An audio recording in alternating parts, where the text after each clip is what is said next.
Hey, what's up, friends? I wanted to talk about or share what I've been doing in the tent lately. And this is concerning mixing nutrients and kind of like a weekly schedule on how I feed my plants. Usually, what I've always recommended is to mix your plants in an external reservoir and then take that created nutrient solution and top up your hydro buckets. But I've heard many growers say that they just mix right into their hydro buckets. Of course, hydro bucket making it easy because you have that side access.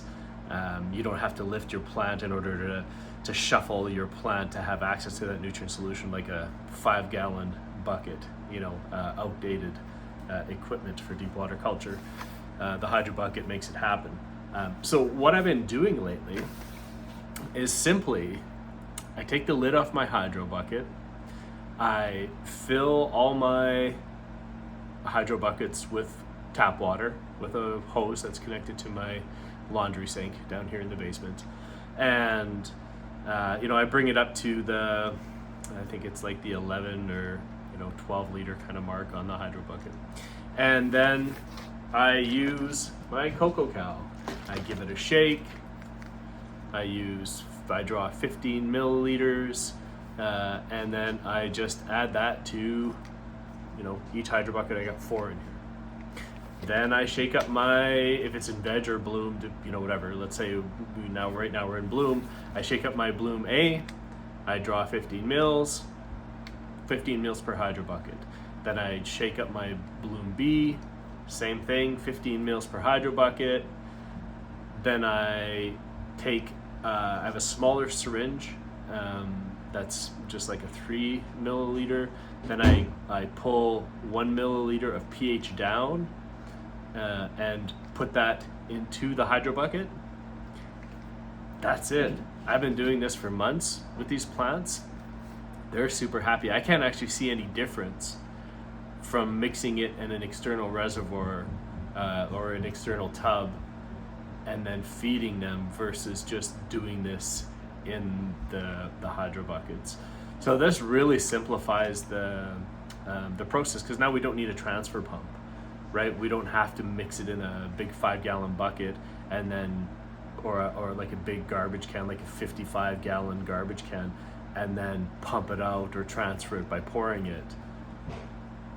I'm just super happy how this has been working out, and so I just thought I'd share this with you because I'm just having great success. And of course, once I do that, I'll let that kind of homogenize or equalize in the hydro buckets, and then the second day, then I'll add my Hygrozyme, add my Hygroben. And that's it. That's it for my nutrient solution. And yeah, the plants are loving it. Like I said, I can't see any difference. So I thought I'd share that with you. And let's just check out the pepper plants because they're doing so well. Check them out. We have a crisper full of peppers already, and these just keep on producing. I'm picking peppers every day at this point, and they just continue to keep popping peppers. I've grown peppers in the past years and years and years ago,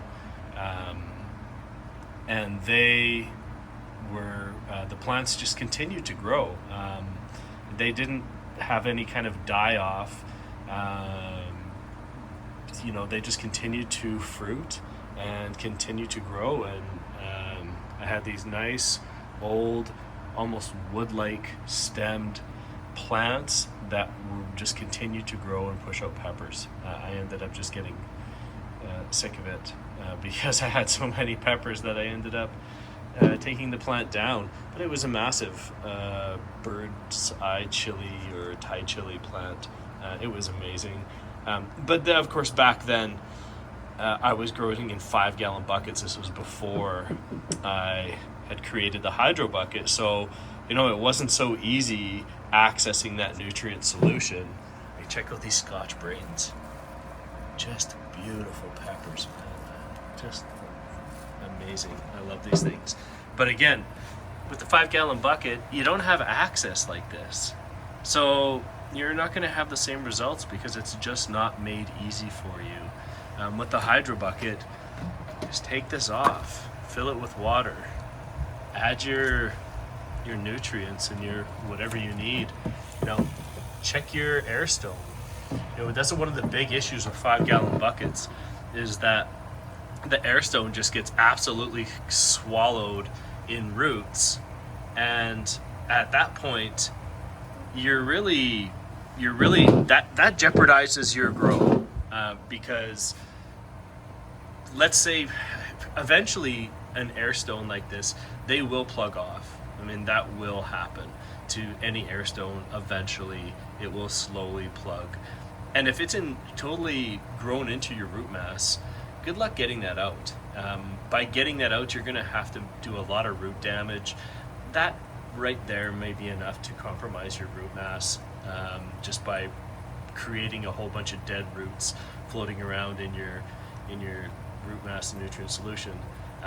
But with a hydro bucket, every couple days when we check, or like I would say every week when I come in here and I top up my plants and I add my nutrients, I just check this, and I'm careful, of course, not to damage roots, but I keep it over here in the side reservoir so the roots can't just totally